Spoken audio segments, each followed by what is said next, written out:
Sisi kama Jema tumejiunga na TISEZA ilikuwa tarehe 23 mwezi wa pili mwaka 2023. Ndipo tulipopata certificate kutoka TISEZA na tukaanza kupata unafuu wa kodi kuweza kuagiza mitambo yetu. Mitambo hii mlioiona hapa yote tumepata unafuu kutokana na kuwa memba au kujiunga na TISEZA. Na bado kuna mitambo mingine ambayo tujaifunga pia tumepata kutoka TISEZA, na sasa hivi kama alivyosema mwenzangu tutategemea kupanua mradi huu uwe mkubwa zaidi. Na hizo incentive pia tutategemea kuziapply kutoka TISEZA.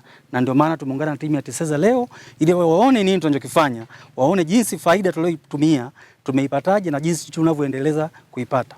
Sisi hapa tuliwekeza bilioni 1, lakini mitambo iliyopo hapa ni zaidi ya bilioni 1 kwa sababu tumepata incentive kutoka TISEZA. Sisi ni wawekezaji wa ndani, ukiangalia hatuna mtu wa nje, hata ukiangalia staff hatuna mtu wa nje. Wote sisi ni Watanzania na tunaajiri Watanzania, tuna wafanyakazi zaidi ya 2000 katika kampuni ya Jema ambao wote ni wazawa. Mimi naitwa Felix John, mimi ni manager uhamasishaji uwekezaji wa ndani kutoka Mamlaka ya Uwekezaji na Maeneo Maalum ya Kiuchumi Tanzania, yani TISEZA. Tupo katika utekelezaji wa kampeni ya kitaifa ya uhamasishaji uwekezaji wa ndani, na leo hii tupo katika mkoa wa Katavi uliopo kanda ya Magharibi. Tumetembelea mradi wa Watanzania uliosajiliwa kupitia TISEZA mwaka 2023. Mradi huu unaitwa Jema Jione.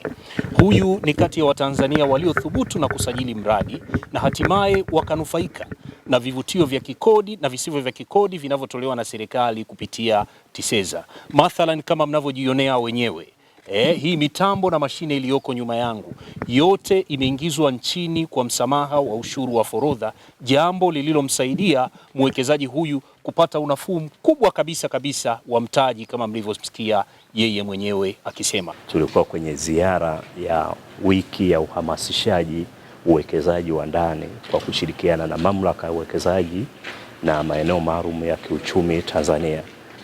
Watanzania hasa ambao wamewekeza wanaitumia fursa ya uwepo wa Katavi vizuri sana, na ni waombe wengine wenye mitaji yao waweze kufika ofisi ya mkuu wa mkoa, dawati la uwekezaji kwa ajili ya huduma hizi za uwekezaji.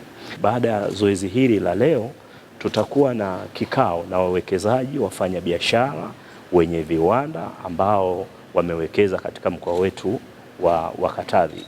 Mwekezaji huyu hajasajili kupitia kituo cha uwekezaji, kupitia Mamlaka ya Uwekezaji na Maeneo Maalum ya Kiuchumi Tanzania, yani TISEZA, na ameweza kutumia gharama zake yeye mwenyewe kuagiza mitambo na mashine ambayo inaonekana, lakini leo hii ameweza kupata habari njema baada ya kutembelewa na timu hii na kupewa elimu, na ametuahidi kwamba sio tu kwamba anakwenda kusajili mradi wake kupitia TISEZA, lakini kwa upanuzi unaokwenda kuendelea wa uagizaji wa mitambo na mashine ambayo bado hajaiagiza, lakini vichwa vya malori vitakavyotumika kwa ajili ya kusomba maji kutoka hapa kiwandani kupeleka katika masoko yaliyoko maeneo mbalimbali katika nchi yetu, ataweza kupata msamaha wa ushuru wa forodha na hivyo kuweza kumpatia unafuu mkubwa katika mtaji.